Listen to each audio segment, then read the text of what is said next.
नमस्कार दोस्तों, स्वागत है आपका अपने यूट्यूब चैनल ISPSS अकेडमी में। पॉइंटर बुक से जो मैं आपको जीएस कवर करवा रहा हूं, तो इसमें हमारा हिंदी का सेगमेंट चल रहा है। तो इसमें हम लोग पढ़ रहे हैं मध्यकालीन भारत। तो पिछले वीडियो में हम लोगों ने मुग़ल काल स्टार्ट कर दिया था और उसमें हम लोगों ने बाबर, हुमायूं और शेर शाह के बारे में पढ़ दिया था। तो जो अगला जो हमारा चैप्टर है, वो हम लोग अकबर के बारे में पढ़ेंगे। तो जो अकबर से रिलेटेड जितने भी अभी तक वन लाइनर पूछे गए हैं, तो हम लोग एक तरह से इसका रिवीजन कर लेते हैं। चलिए शुरू करते हैं। वह स्थान जहाँ पर अकबर को हुमायूं की मृत्यु की सूचना मिलने पर राजगद्दी पर बैठाया गया था। तो जब हुमायूं की मृत्यु हुई थी, तो अकबर को जो सूचना मिली थी, तो कहाँ पर मिली थी? वो मिली थी कालानौर में। हल्दी घाटी के युद्ध के पीछे अकबर का मुख्य उद्देश्य क्या था? तो जो राणा प्रताप था, जो हल्दी घाटी का युद्ध अकबर और महाराणा प्रताप के बीच में हुआ था, तो अकबर चाहता था कि महाराणा प्रताप जो है वो अकबर की अधीनता स्वीकार कर लें। हल्दी घाटी का युद्ध हुआ कब था? 1576 ईस्वी में। और हल्दी घाटी के युद्ध में जो महाराणा प्रताप की जो सेना थी, उसके सेनापति कौन थे? तो ये थे हकीम खां। अकबर ने जो है सर्वप्रथम वैवाहिक संबंध जो राजपूतों से स्थापित किए थे, तो सबसे पहला वो राजपूत वंश कौन था जिस ग्रह से स्थापित था? वह कौन था? वो था कछवाहों से। तो सबसे पहले वैवाहिक संबंध जो है कछवाहा जो राजपूत होते हैं उनसे अकबर ने स्थापित किए थे। चिश्ती संत की दरगाह जहाँ पर अकबर दर्शन हेतु जाया करता था, तो वो कौन संत था? मोइनुद्दीन चिश्ती जो थे, इनकी दरगाह पर जो है अकबर दर्शन के लिए जाया करता था। अदम खां, वैरम खां, बाज बहादुर तथा पीर मोहम्मद खां में से वह जिसे अकबर ने स्वयं मारा था। तो अकबर ने इनमें से किसको स्वयं मारा था? अदम खां को जो है अकबर ने स्वयं मारा था।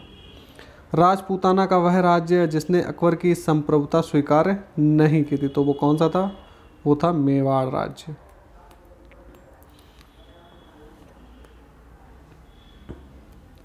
वह राजपूत शासक जिसने मुगलों के विरुद्ध निरंतर स्वतंत्रता का संघर्ष जारी रखा लेकिन समर्पण नहीं किया, तो कौन था? मारवाड़ के जो राव चंद्र सेन थे, तो इन्होंने अपना जो है समर्पण नहीं किया था। अकबर के साथ युद्ध करने वाली दुर्गावती रानी, देखिए दुर्गावती रानी ने अकबर के साथ में युद्ध किया था। और ये कहाँ की थी? ये थी मंडला यानी कि गोंडवाना की। अबुल फजल की मृत्यु हुई थी तो शहजादा सलीम के कारण हुई थी। अकबर का जो पुत्र था शहजादा सलीम, उसके कारण हुई थी।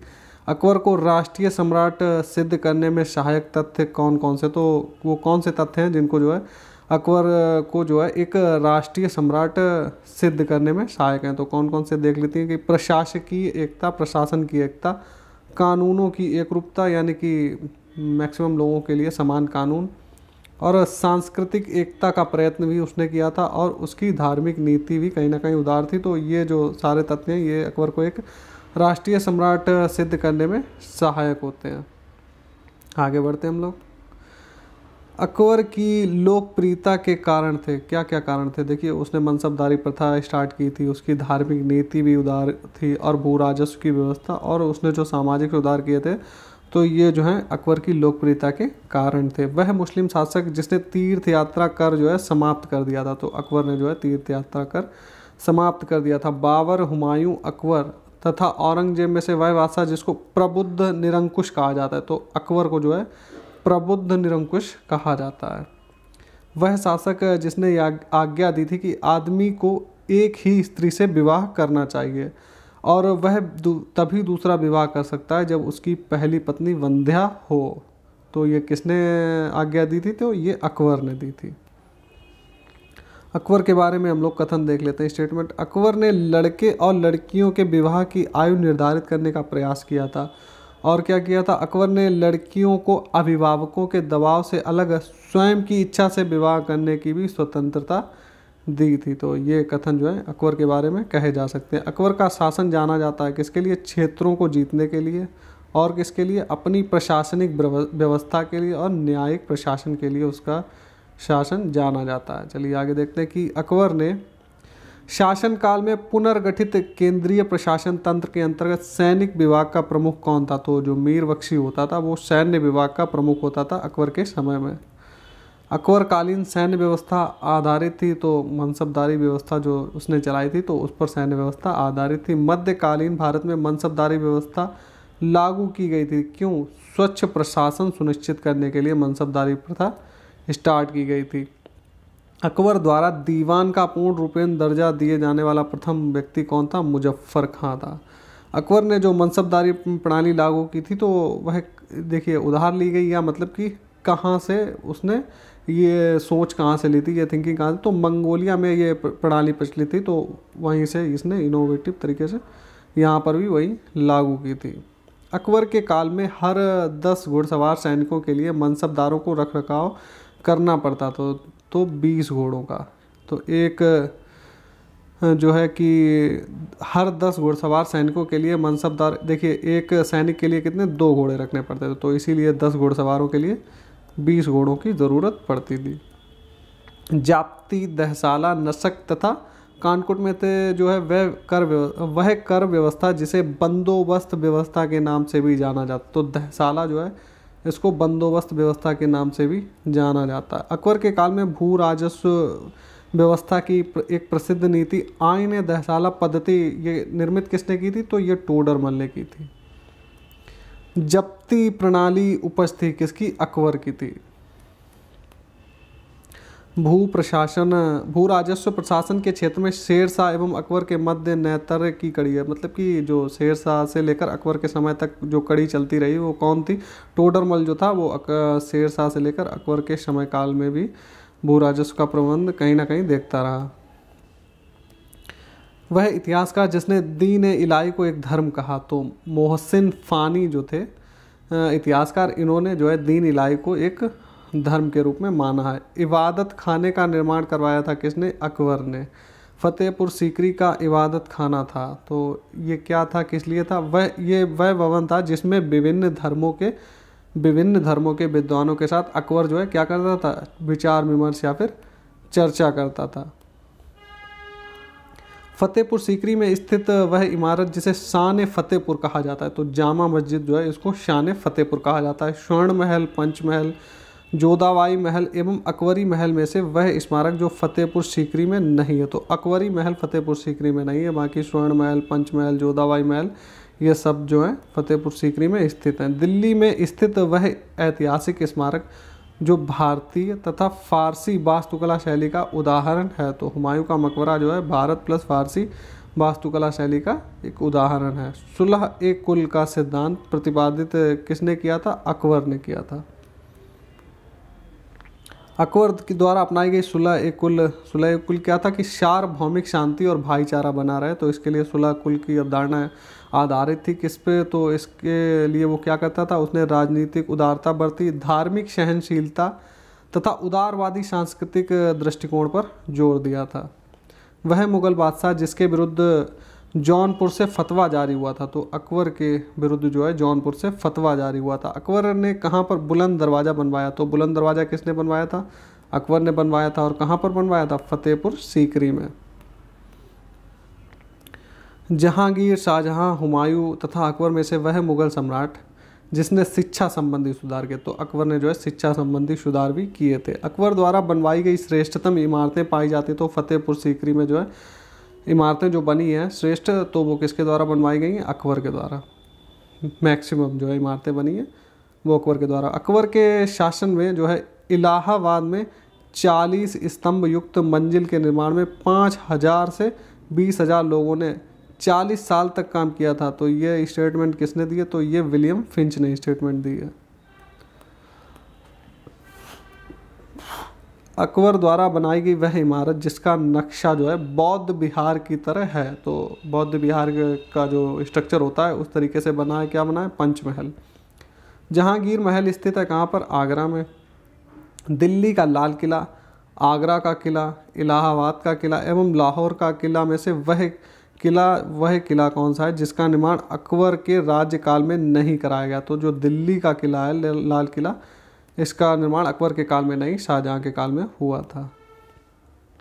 अब हम लोग बादशाह और उनके मकबरे देख लेते हैं कहाँ पर है। तो बाबर का मकबरा काबुल में है, अकबर का है सिकंदरा में, जहांगीर का है लाहौर में, शाहजहां का है आगरा में, औरंगजेब का है औरंगाबाद में। और ये उनकी जो है तिथि दी गई है कि कब से कब तक वो जो है जीवित रहे। अकबर के काल में महाभारत का फारसी अनुवाद जिसके निर्देशन में हुआ था, तो वो किसके निर्देशन में? फैजी के निर्देशन में। अब्दुल कादिर बदायूनी, अबुल फजल, निजामुद्दीन अहमद तथा शेख मुबारक में से वह जिसने महाभारत का फारसी में अनुवाद किया था। तो किसने किया था? अब्दुल कादिर बदायूनी ने जो है महाभारत का फारसी में अनुवाद किया था। महाभारत के जो फारसी अनुवाद हुआ था तो उसका टाइटल क्या रखा गया? उसका टाइटल रखा गया रज्मनामा, यानी कि जो शीर्षक रखा गया उसका,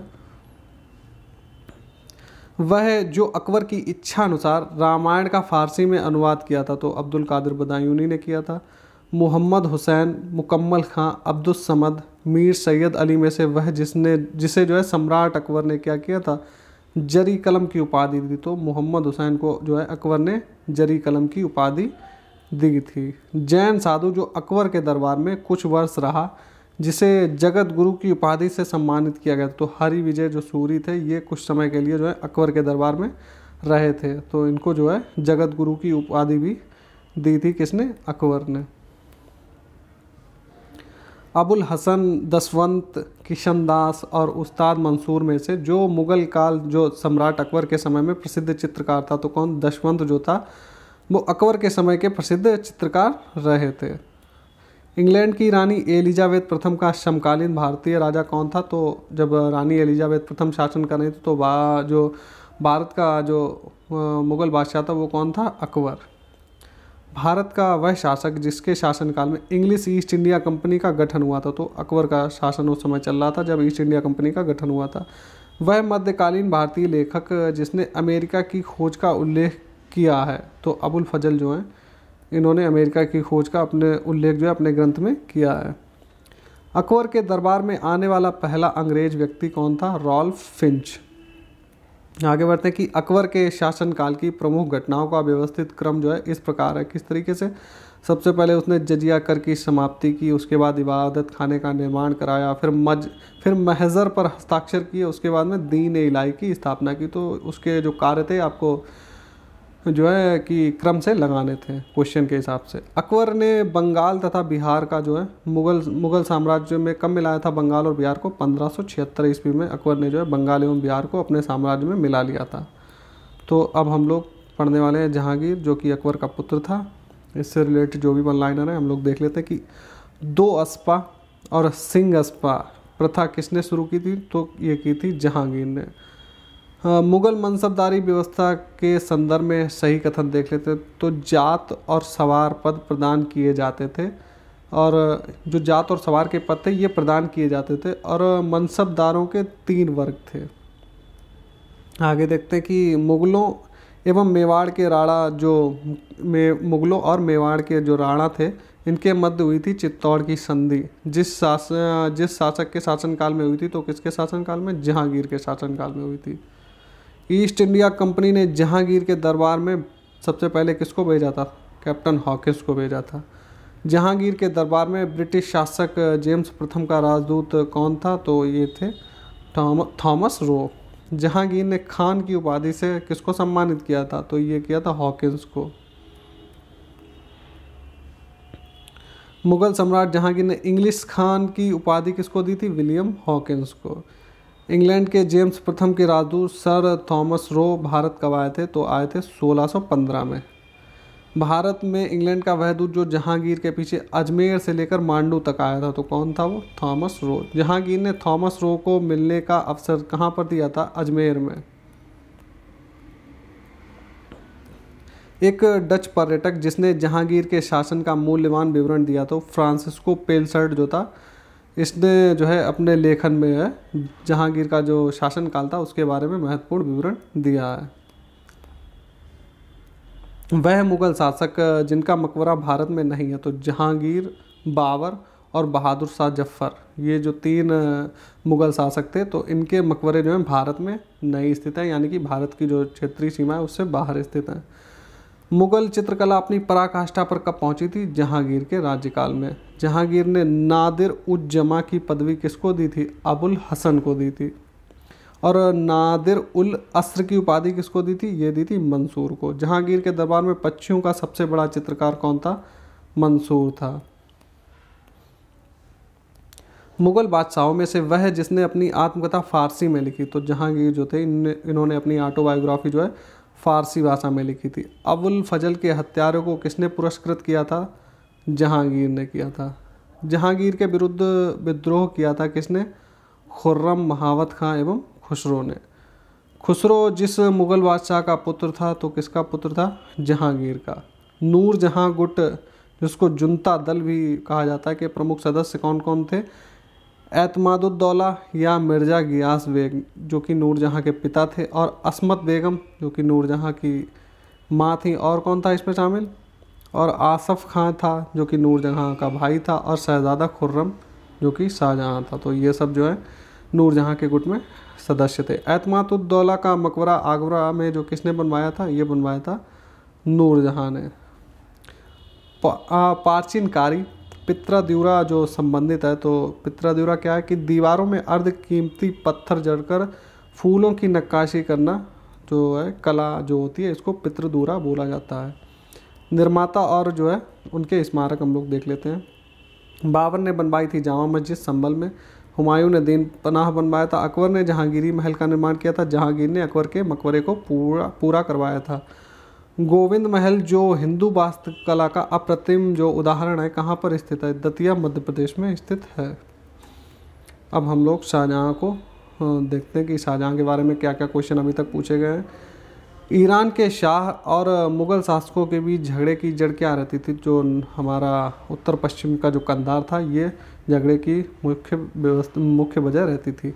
वह क्षेत्र जिसके निकल जाने से मुग़ल साम्राज्य को सामरिक महत्व के केंद्र के दृष्टिकोण से एक बड़ा धक्का पहुंचा। तो कंधार जब चला गया था तो उनको बड़ा एक धक्का लगा था। शाहजहाँ के बल्ख अभियान का उद्देश्य क्या था? तो ये था काबुल की सीमा से सटे बल्ख और बदख्शां में एक मित्र शासक को लाना, उसका उद्देश्य था। वह कवि जिसने बनारस एवं इलाहाबाद के जो है तीर्थ यात्री कर समाप्ति के लिए मुग़ल बादशाह के सामने बनारस के पंडितों का नेतृत्व किया था, तो जो कविंद्राचार्य थे इन्होंने नेतृत्व किया था। वह जो शाहजहाँ के शासनकाल का राज कवि था। तो कलीम जिनको अबू जली इनका नाम था, तो ये जो थे शाहजहाँ के राज कवि थे। मुमताज़ महल का असली नाम क्या था? अर्जुमंद बानो बेगम। ताजमहल, लाल किला, पंचमहल तथा शेर शाह के मकबरे में से वह स्थापत्य जिसमें हिंदू ईरानी वास्तुकला का सर्वप्रथम समन्वय देखने को मिलता। तो हिंदू प्लस ईरानी मिलकर वास्तुकला कौन सी बनी है? तो ताजमहल जो है हिंदू और ईरानी वास्तुकला का एक मिलकर बनाई गई है वास्तुकला। वह मुग़ल बादशाह जिसने दिल्ली की जामा मस्जिद का निर्माण करवाया था, किसने करवाया था? शाहजहाँ ने। वह मुग़ल बादशाह जिसने साम्राज्य की राजधानी आगरा से जो दिल्ली कौन लेके गया था? तो शाहजहाँ ने ये काम किया था। आगे देखते हैं स्मारक और उनके निर्माता देख लेते हैं। तो अलाई दरवाज़ा का निर्माण अलाउद्दीन खिलजी ने। बुलंद दरवाज़ा और फतेहपुर सीकरी का निर्माण अकबर ने। मोती मस्जिद जो आगरा में है, इसका निर्माण शाहजहाँ ने करवाया था। मोती मस्जिद जो दिल्ली की है, इसका निर्माण औरंगजेब ने करवाया था। दिल्ली के लाल किले का निर्माण किसने करवाया? शाहजहाँ ने। उपनिषदों का जो है फारसी में अनुवाद जिस मुग़ल सम्राट के शासनकाल में हुआ था, तो वो शाहजहाँ के शासनकाल में हुआ था। शाहजहाँ ने शाह बुलंद इकबाल की पदवी किसको दी थी? दारा शिकोह को। दारा शिकोह ने उपनिषदों का फारसी अनुवाद जो किया था, तो शेर अकबर जो टाइटल है इसके मतलब कि नाम से किया था, उपनिषदों का फारसी में अनुवाद। दारा शिकोह की मूल रचना है कौन सी है? मजमउल और बनहैन, ये जो है मजम उल बहरीन जो है ये दारा शिकोह की मूल रचना है। दारा शिकोह को जिस स्थान पर दफनाया गया, तो इसको दिल्ली में दफनाया गया था। अमीर खुसरो, दारा शिकोह, अमीर हसन एवं सूजा में से हिंदू धर्म ग्रंथों का अध्ययन करने वाला प्रथम मुस्लिम कौन था? दारा शिकोह था। आगे देखते हैं कि B.A. Smith, J.N. सरकार, A.L. श्रीवास्तव में से वह इतिहासकार जिसने शाहजहाँ के शासनकाल को मुग़ल काल का स्वर्ण युग कहा। तो किसने कहा था? A.L. श्रीवास्तव ने कहा था ये स्टेटमेंट। सुप्रसिद्ध कोहिनूर हीरा शाहजहाँ को उपहार में किसने दिया? तो मीर जुमला ने दिया था। वह मुग़ल बादशाह जिसने बलबन द्वारा प्रारंभ की गई दरबारी रिवाज जो सिजदा था, इसको समाप्त किया। शाहजहाँ के द्वारा ये काम किया गया था। दारा शिकोह, मुराद बख्श, शाह शुजा और औरंगजेब में से वह जो शाहजहाँ के शासनकाल में अधिकांश समय तक दक्कन का गवर्नर रहा था, तो औरंगजेब रहा था। शाहजहाँ के बाद हम लोग औरंगजेब के बारे में स्टार्ट करते हैं। तो औरंगजेब से रिलेटेड जो भी वन लाइनर है देखते हैं एक नज़र में। वह मुगल बादशाह जिसका 2 बार राज्याभिषेक हुआ था। तो औरंगजेब ऐसा था जिसका 2 बार राज्याभिषेक हुआ था। धर्मत का युद्ध लड़ा गया था किसके बीच में? औरंगजेब और दारा शिकोह के मध्य में जो है सिंहासन को लेकर लड़ा गया था। युद्धों का सही कालानुक्रम देख लेते हैं। तो क्वेश्चन में आपसे दिए गए थे, आपको लगाने थे क्रम से। तो बिलग्राम का युद्ध हुआ था 1540 में, उसके बाद में हुआ था सरनाल का युद्ध 1572 में, और फिर धर्मत का युद्ध हुआ था 1658 में, और लास्ट में हुआ था जजायु का युद्ध 1707 में। मुगल बादशाह जो जिंदा पीर के नाम से जाना जाता था, तो औरंगजेब को जिंदा पीर कहा जाता था। औरंगजेब ने जोधपुर के शासक जसवंत सिंह को 1658 ईस्वी में धर्मत के युद्ध में पराजित किया था। तो ये जो धर्मत कहाँ पर स्थित है? ये स्थित है मध्य प्रदेश में। मुगल शहजादा जिसने जो है श्रीनगर गढ़वाल में आश्रय लिया था, तो सुलेमान शिकोह ने आश्रय लिया था। औरंगजेब का वह पुत्र जिसने विद्रोह करके राजपूतों के विरुद्ध अपने पिता की स्थिति को दुर्बल किया था। तो जो अकबर था, अकबर द्वितीय जिसको बोला जाता है, इसने जो है अपने पिता की स्थिति दुर्बल कर दी थी। वह मुगल सेनापति जिसके साथ शिवाजी ने 1665 में पुरंदर की संधि पर हस्ताक्षर किए थे। तो जयसिंह के साथ में हस्ताक्षर किए थे। औरंगजेब ने बीजापुर की विजय कब की थी? 1686 में। औरंगजेब ने दक्षिण में जिन 2 राज्यों को विजय किया था वह कौन थे? बीजापुर और गोलकुंडा को इसने विजय किया था। वह बादशाह जिसके अंतर्गत मुगल सेना में सर्वाधिक हिंदू सेनापति थे, तो ये औरंगजेब के काल में थे। 1687 में जब औरंगजेब ने गोलकुंडा पर अधिकार किया, उस समय गोलकुंडा का शासक कौन था? तो अबुल हसन कुतुब शाह उस समय था। मुगल सम्राट जिसने सर्वाधिक संख्या में हिंदू अधिकारियों की नियुक्ति की थी, कौन था? औरंगजेब।